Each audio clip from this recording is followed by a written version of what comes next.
Today's featured sustainable brown girl is Lacie Wever, an environmental educator and the creator of the Teach Go Green blog. As a wife and mom of two, Lacie is passionate about educating parents to make eco friendly choices for their families. Thank you so much for joining us today, Lacie. I'm so excited to be here. Thank you. Yay! So, I always like to start at the beginning. Tell us how your sustainable journey began. Yeah, so my sustainable journey began in high school. As a senior in high school, I took an AP environmental science class, and I took it because everyone's like, oh, it's an easy A. So, sure. One of our summer assignments was to read this book called Silent Spring. And it was not until I read that book that I realized that I am literally a part of the environment and that my actions have an impact on the environment. And the whole concept of the book was, we want to avoid having a silent spring because of the actions that were taking place during that time. It was really having a negative impact on the environment and on wildlife. Very similar to what's still going on now. Hmm. Um, and I mean, my eyes were just open. I looked at everything in a different way. I don't even know if my family was recycling before then, but it just really became something that I was interested in. Um, Fast forward after I graduated, I went to college and I took a biodiversity and conservation class. And I was sitting in that class and I'm like, people can study this, like people can have careers in this is incredible. And so I worked really hard to switch my major to end up majoring in environmental thought and practice, and that just kind of kicked off everything that I do now. Tell me about your job because I was, if you don't mind talking about it, because Mhm. you are literally an environmental educator. Like, what does that mean? Yeah, so I guess I'll back up a little bit. When I Mhm. graduated, I knew that I had this knowledge and I knew that I had this information and I had learned all this stuff about the environment, but I didn't want to work in a lab. And to me, that's what I thought, environmental science, that's what I thought those jobs led to, was working in a lab. And I'm like, that's not really what I want to do. I happened to be on Indeed, and internship popped up in the region that I lived in, which is about 3 hours from where I went to college. And I'm like, I'm gonna apply to this. It was for the city. I applied and I got the job, and I kind of didn't even know 100% what I would be doing, but it was in stormwater. And when I got into the job, I found out that I was like an environmental educator. And I'm like, this is literally the coolest thing I've ever experienced. This is exactly what I want to do. And again, it was just a happenstance blessing. But essentially, I've done different jobs since then. But as an environmental educator, my job is to educate the public. I've worked in the public sector since I've started my career, and I love it there. I love being able to reach people in that way, and feeling good about where I work. So, in my job right now, I work for a local agency where I talk about water quality and wastewater. So, my role is a little changed now because everything's pretty much virtual. Mhm. But for the most part, I'm giving presentations and doing outreach to organizations. And the public about water quality and about wastewater. I also work with schools in our region. So before I was going into the schools, but now it's virtual, and I do like STEM lessons and lesson plans and things like that to get students excited about science, to get them to understand that there are jobs in water, and really to learn more about the environment and their impact on the environment. Wow, that's awesome. It's fun.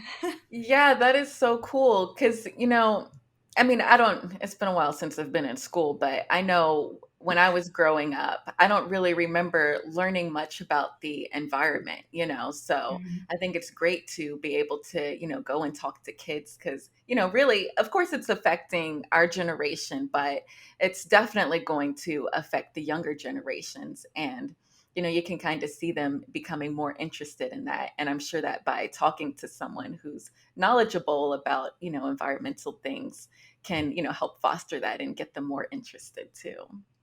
Yeah, it's pretty cool because I mean, I was 18, 17, 18 when I even like really realized about the environment, but I think today's schools and today's curriculums, at least where I live, it's very much ingrained into their curriculum. And some Mm, schools are even starting to develop environmental science programs, which I think is really amazing. So, they also have to kind of teach to some of those standards. So I have the joy of being able to bring the fun in yeah. and saying, like, you guys have learned all this stuff. This is how we apply it in real life. And also, a lot of teachers kind of talk to me about how it's great for students, especially brown girls, to be able to see someone in a position like this doing this kind of thing. It's Right. always nice to be able to see someone that looks like you, you know? Exactly. Yeah. So I'm fortunate for that. Yeah. Wow. That's amazing. I see behind you, you have a sign that says Louisiana Girls. You in Yeah. Louisiana? I'm originally from Louisiana, yeah. Oh, wow. Awesome. So I had Jasmine Sanders on a couple of months ago, and she is also from Louisiana. And part of the way that she got interested in environmentalism was because of like Hurricane Katrina, and Right. seeing all of the devastation from like major weather events. Mhm. Has that had any impact on you with the way that you feel about environmentalism? Has it made more of an impact? Yeah, so the area that I live in now, I live in Virginia, Okay. and so our region, we have 7 cities, well, more than 7 cities, but we call it all Hampton Roads. And so one of the neighboring cities, Norfolk, I used to work there, but I live like 10, 15 minutes from there. They are pretty similar to New Orleans in terms of like sea level. Like they're Hmm. literally like at sea level. And so it floods all the time, literally all the time. And where we're located in Virginia, I would say we're fortunate. Um, that when we get hit, it's not as devastating as it is in Louisiana. But we have very similar issues with flooding. So I see that so often. I even remember a time when I was leaving work and I couldn't even get home because the Wow. interstate was completely flooded. And I'm calling my dad because I'm also directionally challenged. So I like don't know any other way to get home. And I'm calling my dad, like, what do I do? I don't know where to go. And I'm trying to find high points and like different spots in the neighborhood where I can sit because I'm in a little teeny car, um, so that I don't get flooded out and I'm not one of those cars that are floating around. I can look Mhm. out and see cars literally floating. And so it motivates me to know that like what I'm doing, what I'm talking about, what I'm working towards, it's happening right now, and it's not going to get any better if we don't do something. So even though I'm not in Louisiana, I do definitely see a lot of the impacts of that every day. Yeah, definitely. Yeah, it definitely seems that we're seeing it more and more throughout the country with all these extreme weather events. Right. So it's crazy. But I want to go back to you and your sustainable journey. Mhm. So, after college, I'm sure you continued your sustainable journey. Like, what did that mean to you Mhm. as far as like the activities you participated in and whatnot? Like, how did you exemplify your sustainability when you were, younger, before you became a parent? So a lot of what I did, I kind of threw into my job. For a really long time, I not embarrassed, a little bit. I didn't know how to share my sustainability lifestyle. Hmm. I didn't think people would understand or connect or resonate, and that's probably one of the reasons why it's taken me so long to be open and sharing about it. Because it's unconventional and untraditional. It's not something that everyone does every day yet. Right. Um, so it took me a while. So a lot of what I did, I threw into my job. Um, And that to me was where I was making the most impact because I was in schools all the time. I was reaching students and we would be in the same type of communities. So I was building connections with the people in those communities where when I came, they would recognize my face. And that was Mhm. incredible to me. I was also taking part in helping to create different things for the cities that I was working in, like really making an impact. Um, and that was important for me. And so at the time, that was my big thing. And then at home, I would do much smaller things. So, using my reusable bags, using my reusable straws. I stopped buying plastic water bottles because I started learning about how important it is to use local water sources and the impact of plastic on the environment. So I definitely started with those smaller things. One of the things I started in college was reducing my meat consumption, giving up red meat altogether, which being from Louisiana was not easy. I'm It was sure. not easy. But just like those little things that I started and then I grew on them. And I would say having my son and also the pandemic, having more time, I was able to exponentially grow in the things that I was doing. Yes, yes. So when you did become a parent, you had your son. What did you have like a phase where you were like, "Ugh, it's too difficult to be sustainable," like, or did you ever have a come to Jesus moment where it's like either I'm gonna do it or I'm not gonna do it? It was one of those things where I always knew I was going to do it. Yeah. I I remember even before I had my son, I remember talking to some of my family members. This was before I was pregnant. I think I was Hmm. married though. And I remember saying like, "Yeah, I'm going to cloth diaper when I have a baby." And my family was like, "Girl, please." You say that now because a lot of things with parenting is like that. Oh, you say that Right. now and then you get into it and you're like, "Oh, that was ambitious." Um, but that kind of thing, I knew that I wanted to do that. I knew that I wanted to try my hardest at breastfeeding. Obviously, everyone may not be able to, but I knew I was going to give it a really good try. I knew that I was going to try to make my own baby food. So, those kinds of things, I knew that I was going to do my best at trying, but I always gave myself the caveat: you are a busy working mom. And if you don't have time to do that, just do the best you can. And that's still the way today that I parent. I literally try the best that I can every day, but some days are hard and some Mhm. days you just can't do it. And that's okay Right. too. Yeah, yeah, totally. So let's talk about this cloth diapering because I'm so interested. I've Okay.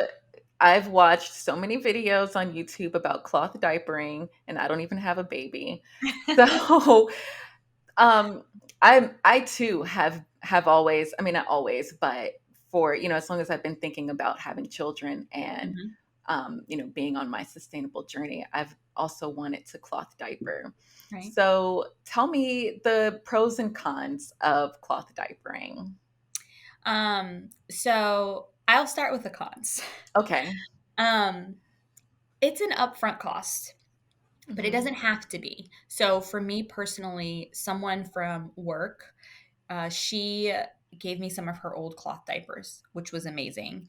And then I also went to this local, like baby thrift store that's like right down the street from my house, and I got some cloth diapers from there.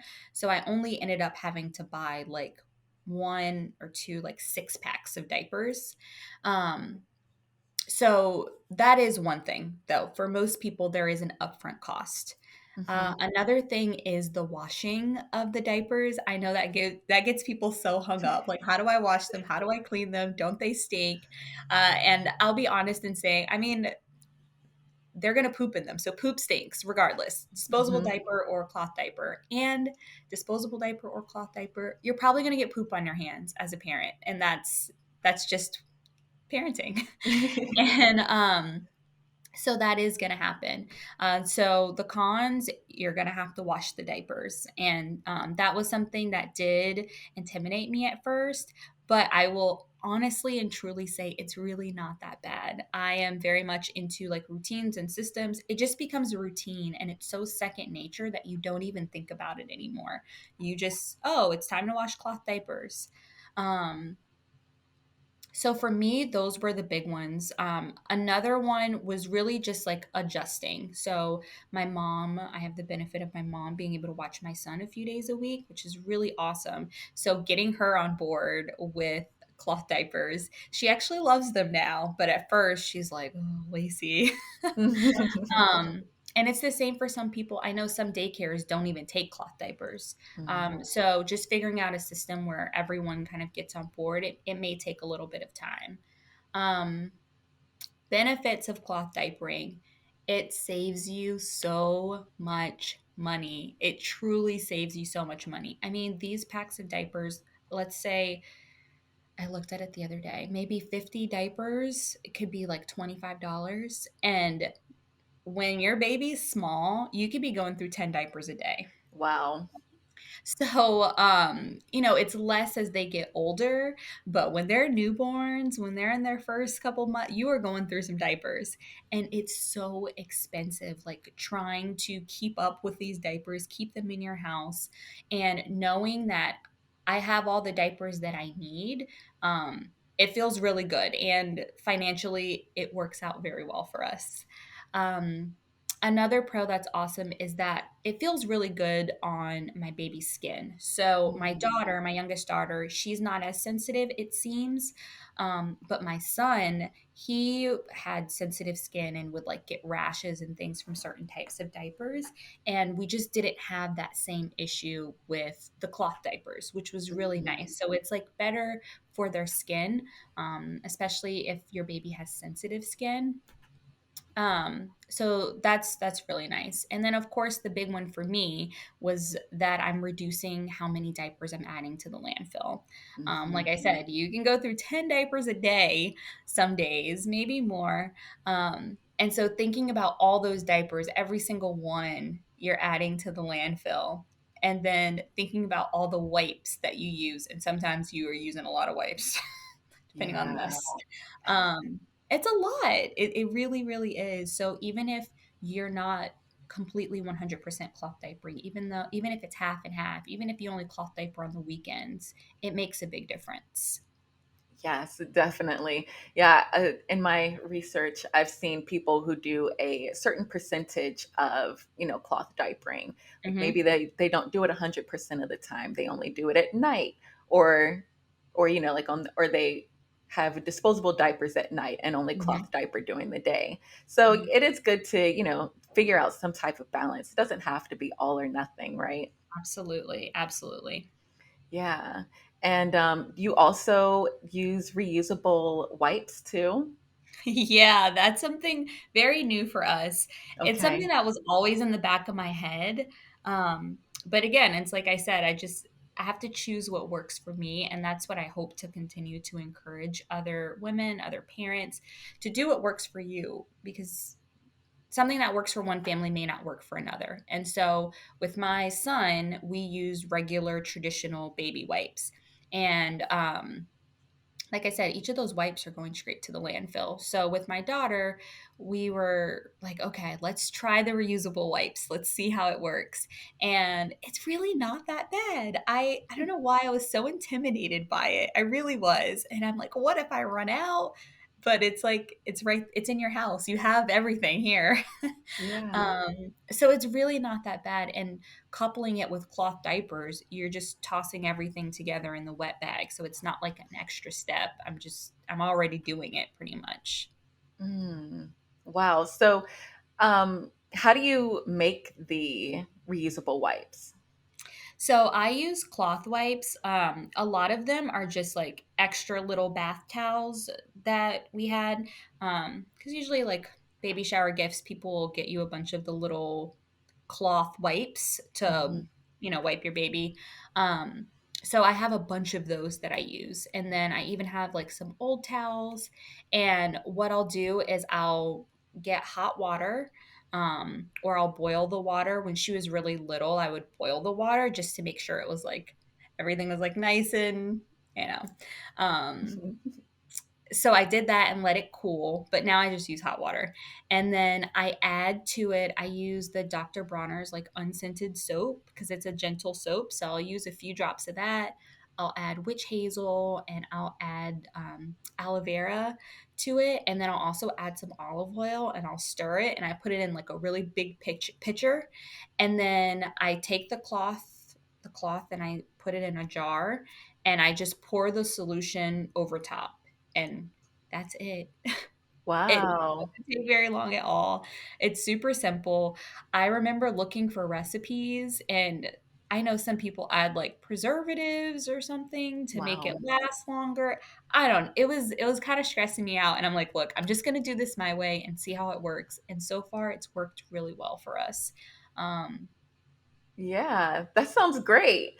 So, have you noticed, I guess, well, when you started cloth diapering, did you mhm. like start from newborn or did you wait till they got to a certain age?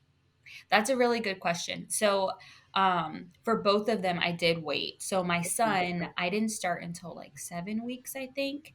Oh, that's And early still.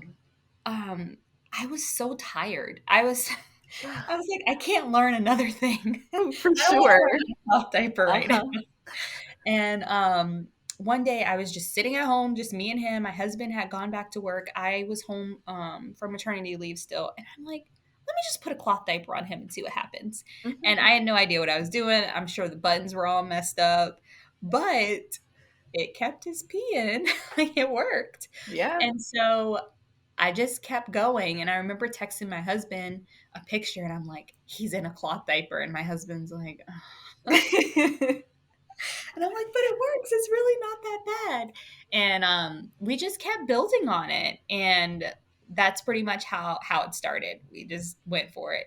My daughter, I want to say maybe 4 or 5 weeks I started with her.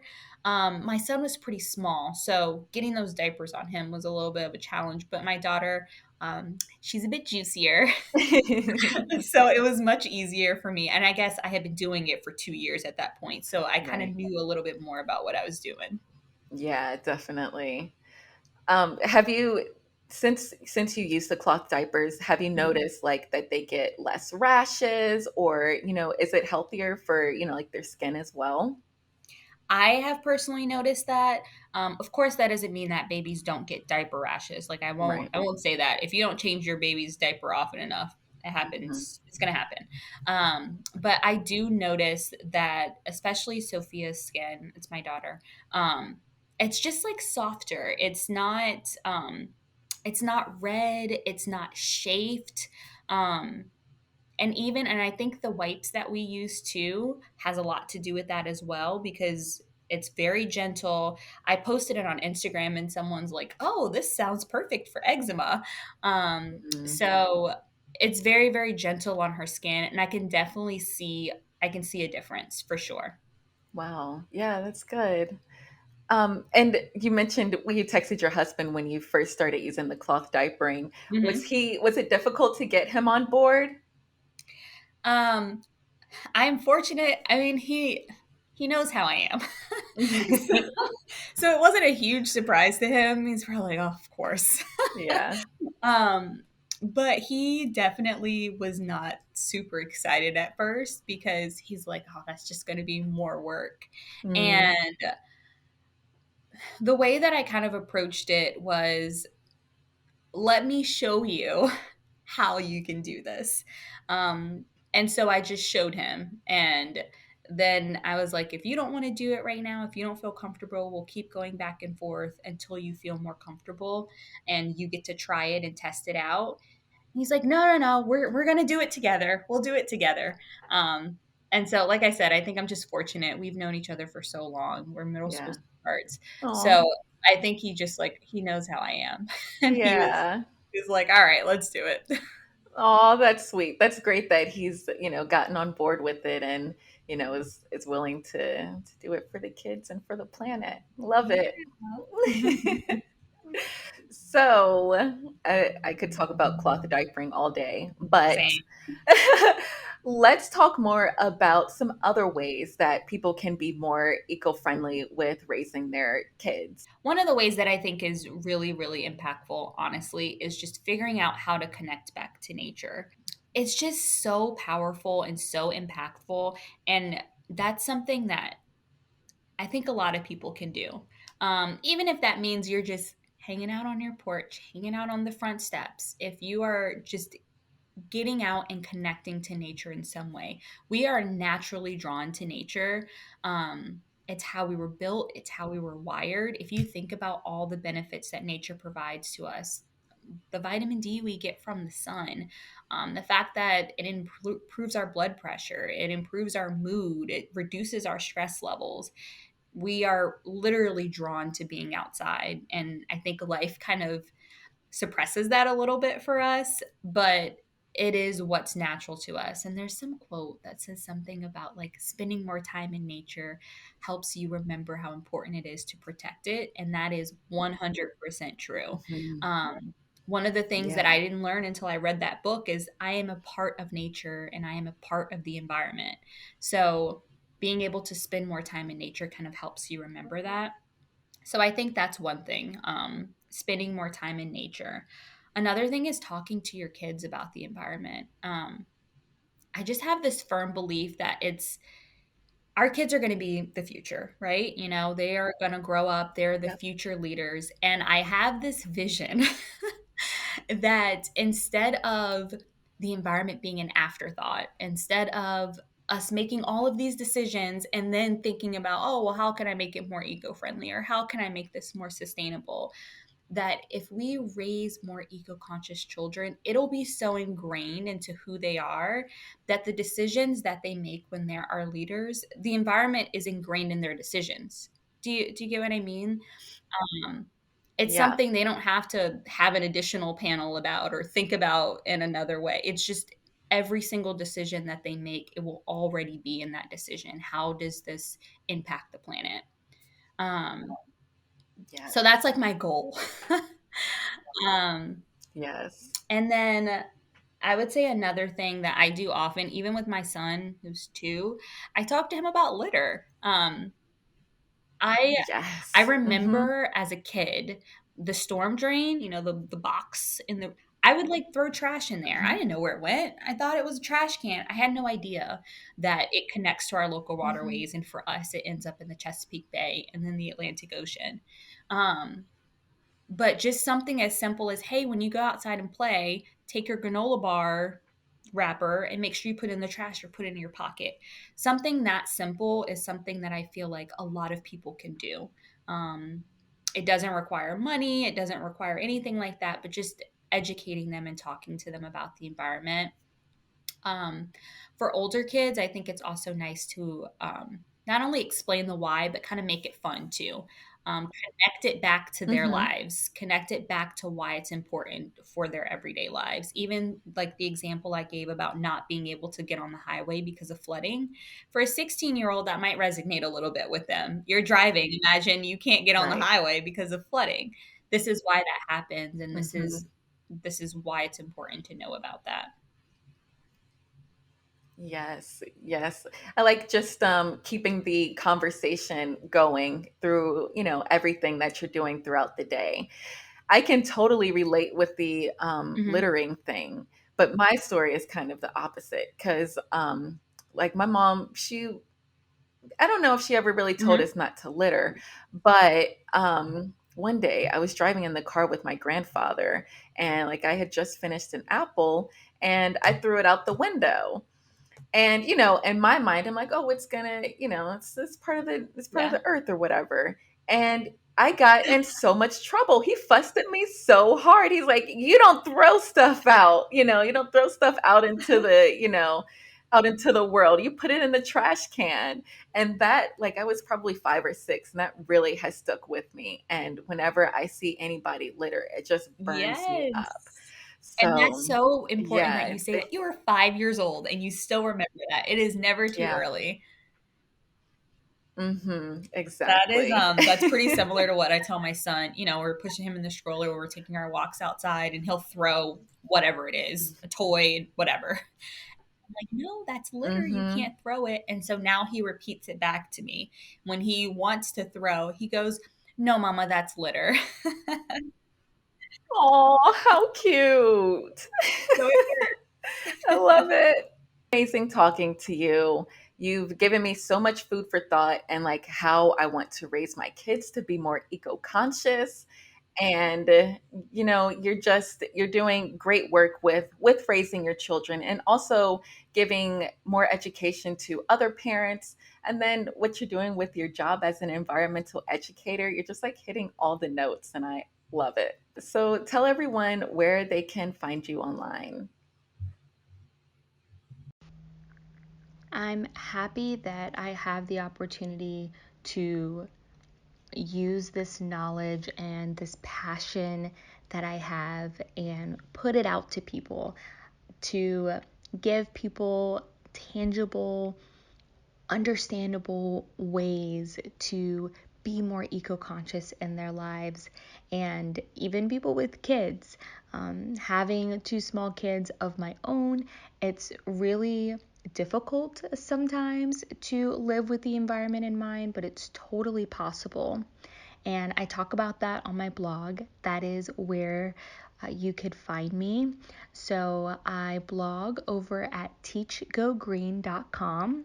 And there I talk about eco living tips. I give some product recommendations for eco friendly products that I've tried or swaps that I've made. And I also talk about eco parenting, or at least my take on eco parenting. And I give a lot of tips, tricks, and advice for cloth diapering. I'm also on Instagram. I try to post there as often as possible, and the handle is the same, Teach Go Green. I am also on Pinterest where I share a lot of those blog posts that I've created. I also share some of the reels that I've made over on Instagram. And just recently, as in today, I made a TikTok. So feel free to follow me on TikTok at Teach Go Green. Thank you so much. Love it. Yeah, please go follow her. She's always dropping so much knowledge on Instagram and it's like, okay, I got to share this and that and it's great. I love it. So before we close, what does it mean to you to be a sustainable brown girl? To me, being a sustainable brown girl means living with the environment in mind and teaching other people, especially people that look like me, that they could do it too. Even as a busy mom with a lot going on, even if you are working full time, there is still something that everyone could do that will have a positive impact on the environment. And I'm excited and I'm happy that I have the opportunity to use my voice and use my knowledge to help inspire others in that way. It's one of the things that makes me really excited. Yes, love it. So good. Thank you so much, Lacey. It was such a pleasure having you on here. Please go follow her on Instagram, read her blog. You will be there for hours just learning.